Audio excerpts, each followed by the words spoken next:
Oi pessoal, aqui é Marcelo Serrano e esse é mais um episódio do podcast Tal Views. Antes de começar, eu deixo convite para você que nos acompanha aqui no podcast também seguir as nossas outras plataformas. A gente tem publicado alguns conteúdos exclusivos no Instagram, no Telegram e também no YouTube, onde vai estar disponível a edição desse podcast em vídeo. Bom, a crise bancária global tem impactado os mercados e também as expectativas de juros, tanto no Brasil quanto nos Estados Unidos. A gente falou um pouco sobre isso no último episódio. A ideia hoje aqui é tentar entender como essas discussões e também o nosso contexto doméstico aqui, questões relacionadas à fiscal e tantos outros temas, devem impactar a Bolsa Brasileira. E a gente vai refletir também se já é a hora de olhar com um pouco mais de atenção para aquelas ações que se beneficiam do fechamento de curva de juros, ações mais ligadas a setores de crescimento, e a gente vai tentar entender também como o nosso time de estratégia tem olhado para a alocação. Então, para participar desse episódio, a gente conta com as participações do Marcelo Sá, que é estrategista-chefe aqui no Research do Itaú BBA, e do Daniel Sasson, que é analista de mineração, siderurgia, papel e celulose e agribusiness, muitos setores, do Itaú BBA. Sasson, Marcelo, tudo bem? Tudo bom, Marcelo e Sasson? Tudo bem, Marcelo? Tudo bom, Marcelo? Prazer estar aqui com vocês de novo. Boa, obrigado aí pelo tempo de vocês. Marcelo, para começar, a gente está gravando esse episódio quinta-feira. Ontem a gente teve decisões de política monetária, tanto aqui quanto nos Estados Unidos. Queria começar esse papo perguntando como a crise bancária você acha que impactou essas decisões que a gente acabou de ver e também como todo esse contexto macro deve impactar a Bolsa Brasileira. Não, perfeito. Acho que a gente teve as duas decisões essa semana, né? Então, o Fed subiu em 25 basis points, né, a taxa de juros. Foi um momento esperado, em linha com as expectativas. Então, se a gente olhasse a probabilidade implícita na curva de juros, era de 75% de aumento de juros desses 25 basis points, então não foi uma surpresa. E aqui no Copom foi decidido manter também a taxa de juros, isso já era esperado, mas o que aconteceu foi um discurso do Banco Central mais duro, né, em relação à inflação atual e a possibilidade de corte de juros no curto prazo, né? Levou a crer que a gente não vai ter corte de juros no curto prazo e, eventualmente, pode ter até um aumento, né, se a inflação continuar subindo, né, e sair ali das expectativas, né? Então, acho que esse foi um discurso bem duro. Quando a gente pensa na crise bancária mundial e como isso impacta o Brasil, isso, na verdade, tem um efeito nas expectativas de juros nos Estados Unidos, né? Então, se você pegasse qual a expectativa de juros há um mês atrás e o que é agora, por conta da crise, esse juro caiu, né? Então, o juro mais baixo nos Estados Unidos, isso ajuda, em teoria, o Brasil, ajuda, em teoria, o Banco Central a criar condições para poder cortar juros no Brasil, né? Mas como a inflação está desancorada, ainda tem muita incerteza do lado fiscal, esse corte tem sido mais difícil, né? E aí, acho que, falando um pouco da situação de crédito, né, que tem preocupado também o governo e preocupado as companhias, o nível de juro muito alto, né, tem dificultado a situação das companhias, aumentado o risco de crédito. Quando a gente olha aí para o mercado de dívida, né, o volume de emissão de novas debêntures caiu muito no início do ano, os spreads subiram, o yield implícito de debênture no mercado secundário também subiu. Então, isso tudo está criando ali uma situação complicada assim, para as companhias, né? E uma situação que provavelmente vai levar a um crescimento econômico menor se isso continuar por mais tempo. Perfeito. Bom, Sasson, commodities talvez seja um dos principais segmentos da Bolsa, né? A gente está falando de Bolsa de uma forma mais ampla, mas queria puxar a conversa um pouco para esse lado, linkando um pouco com o cenário macro global, né? A gente tem visto algumas dificuldades aí. Por outro lado, eu vi recentemente o seu upgrade aí em Vale, talvez muito ligado à China. Como é que você está vendo esse grupo de companhias? E queria pedir para você comentar um pouquinho sobre Vale em especial. Legal, não, perfeito, Marcelo, vamos lá. Eu acho que todo esse contexto de um pouco mais de cautela no mundo em relação ao crescimento econômico, como o Marcelo acabou de colocar, ele é um cenário desafiador para commodities, né? Assim, por definição, commodities tendem a se beneficiar quando o mundo está crescendo, né? Tirando talvez as commodities agrícolas, que são mais relacionadas à alimentação e, portanto, talvez um pouquinho mais resilientes, né? com demanda um pouquinho mais resiliente através dos ciclos, commodities como minério de ferro, e aço dependem de investimento, dependem de construção, dependem do setor de real estate, de infraestrutura. Commodities como celulose, que é usada para fazer papel, depende de uma economia que está funcionando, que está caminhando, né? Então, toda vez que você tem um ambiente mais contracionista de crescimento global, esse é um cenário que não costuma ser muito positivo para as commodities. Especificamente sobre Vale, Marcelo, voltando para a segunda parte da sua pergunta aqui, aqui acho que vale lembrar que a China representa mais ou menos 75% do consumo global de minério de ferro. Né? Eles produzem mais ou menos metade do aço do mundo, mas a maior parte da capacidade produtiva de aço instalada na China é dependente de minério e não de sucata, que é a forma alternativa de se produzir aço. Então a China consome 75% do minério do mundo. Com os últimos targets de crescimento colocados pelo governo chinês, de ao redor de 5%, né, a meta deles é ao redor de 5%, a gente fica confortável que o cenário entre oferta e demanda de minério vai ficar razoavelmente balanceado nos próximos meses. A gente vê, sim, algumas empresas subindo, aumentando a capacidade produtiva em 2023 em relação a 2022, mas do lado da demanda, a gente acha que o que a China pode, de repente, consumir um pouquinho menos de minério do que consumiu em 2022, né, dado que o país vai produzir um pouquinho menos de aço, pode até ser mais do que compensado por algumas outras regiões específicas. Então, a gente vê um cenário ainda apertado aqui de oferta e demanda para minério de ferro.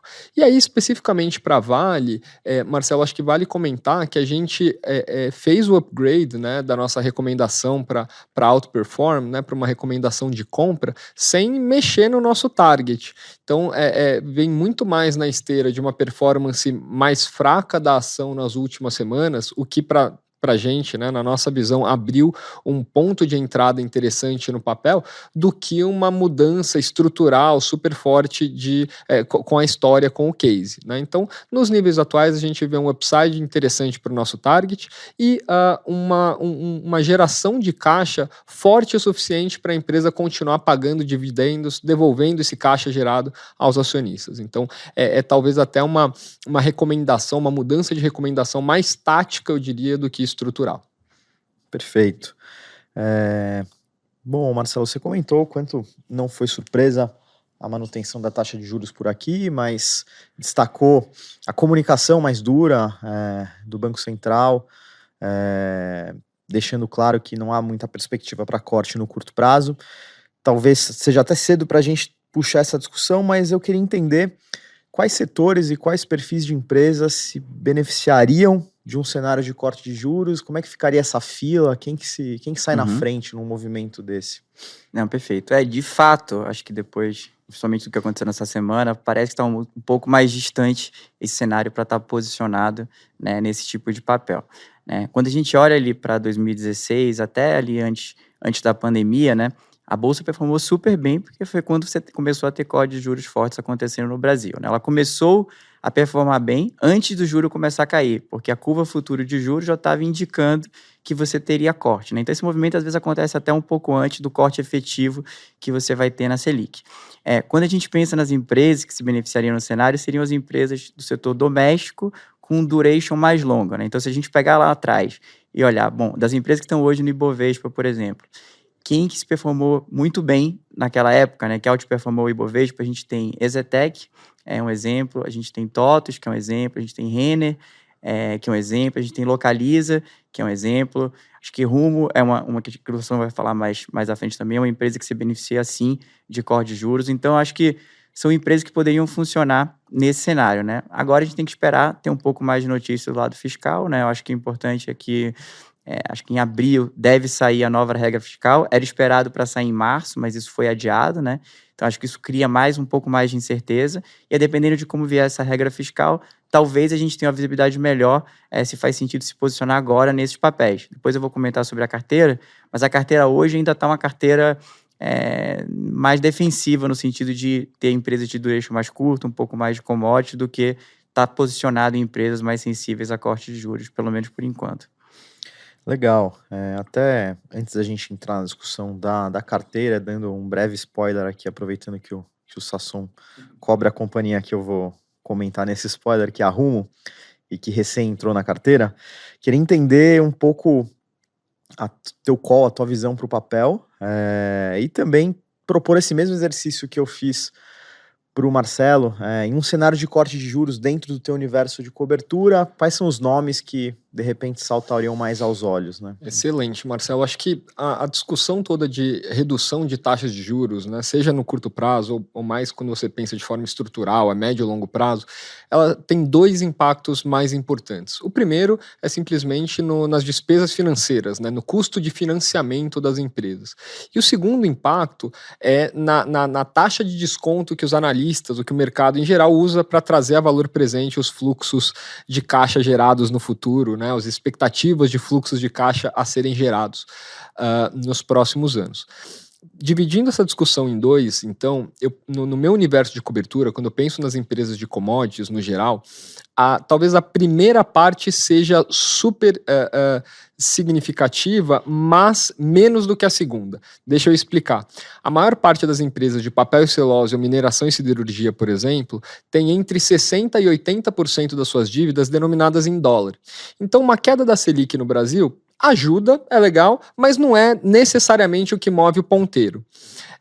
Isto posto, algumas empresas, e aqui eu cito, por exemplo, a CSN é um exemplo de empresa que se beneficia bastante quando o juro cai. Por quê? Porque ela tem 40% da sua dívida total denominada em real e 100% dessa dívida denominada em real, ela é pós-fixada, ela é atrelada à Selic. Então, quando a Selic cai de 13 para 3%, como estava até pouco tempo atrás, puxa, uma redução de 10 pontos percentuais fez a empresa ter uma redução ali de, sei lá, R$1 bilhão nas despesas financeiras. Então é um negócio super significativo. O segundo ponto, Marcelo, aí eu acho que a gente entra um pouco na resposta anterior do Marcelo. Quando você tem uma curva de juro longa apontando para baixo, né, caindo, você normalmente tem um cenário mais positivo para empresas que têm um maturity maior. Né? O que significa um maturity maior? Que os fluxos de caixa gerados por essa empresa estão mais espalhados ao longo do tempo. Então, quando você vai trazer aqueles fluxos a valor presente, há uma taxa menor, o valor presente deles fica maior, então isso aumenta o valor da empresa, né? Então acho que são duas questões aqui, talvez uma um pouco mais prática, né, de custo financeiro das empresas, e a outra uma questão um pouco mais relacionada ao valuation especificamente. Sobre Rumo, que você colocou, que foi recentemente adicionada pelo Marcelo na carteira, é uma empresa de logística com várias concessões que expiram só daqui a algumas décadas, então por isso o maturity mais longo desse ativo, né, a geração de caixa ao longo de muitos anos desse ativo, mas a gente tem uma visão positiva. 2023, por exemplo, vai ser um ano super forte de safra no Brasil, de soja, de milho. A empresa já tem em grande medida, os seus volumes para 2023, né, capacidade de transporte de volumes para 2023 já contratada, e a gente está vendo um cenário de maior competição por frete, né? Então, é um cenário que tem sido benéfico do ponto de vista das transportadoras, né, sejam elas de que modais, de quaisquer modais aqui que a gente possa falar, elas estão com poder de barganha para aumentar tarifas, para aumentar os preços efetivamente de transporte. Então a gente está vendo uma combinação legal do lado operacional em termos de mais volumes com mais preço, o que aumenta a top line, aumenta o resultado dessas empresas. Então, Rumo é uma empresa que está passando por um momento, eu diria até um ponto de transição em termos de resultados, de melhora de resultados, e no cenário aqui que o Marcelo vislumbra para Brasil de forma mais estratégica de queda de taxa de juros de longo prazo, acho que é uma ação muito interessante para a gente ficar de olho. Bacana, e para fechar, Marcelo, acho que vale comentar as outras 9 ações que compõem a carteira e um pouco do racional aí por trás de cada uma delas. Eu acho que a nossa visão, assim, para a carteira, como eu mencionei, né, a gente ainda está um pouco mais defensivo. Então, hoje a gente tem 4 empresas de commodities, a gente tem Vale, que o Sasson falou, temos Suzano, PetroRio e SLC, são as 4 empresas de commodities. A gente tem 2 utilities, mais focadas no mercado doméstico, que é Equatorial e Sabesp. A Sabesp num call ali de privatização que a gente acha que pode, de fato, sim acontecer, o processo está evoluindo. Equatorial é a melhor empresa do setor, opera super bem, está negociando um ATI de 12% real. versus um título público de 6,5, que parece muito atrativo. A gente tem aí outras empresas do mercado doméstico, por exemplo, que é a Assaí, que a gente gosta, e além disso a gente tem empresas mais sensíveis a corte de juros, né? Uma delas é Mercado Livre, que aí está muito mais linkada, né, ao que acontece com o juro americano, né? Então, como o juro americano fechou, tem performado super bem na carteira. A gente tem B3, que aí sim estaria mais impactada com o juro brasileiro, e aí depende sim da gente ter ali uma reversão, mas quando acontece uma reversão de expectativa de juros, também a performance desses papéis sobe muito rápido, né? Então também não adianta muito você ficar esperando exatamente aquele ponto para conseguir comprar, porque não dá tempo, né? Quando isso acontece muito rápido, né? Então acho que é um pouco essa cabeça. Bacana, acho que a gente conseguiu cumprir bem a pauta de hoje. Eu queria novamente agradecer a participação de vocês aqui nesse episódio. Valeu, obrigado. Obrigado, Marcelo. Valeu.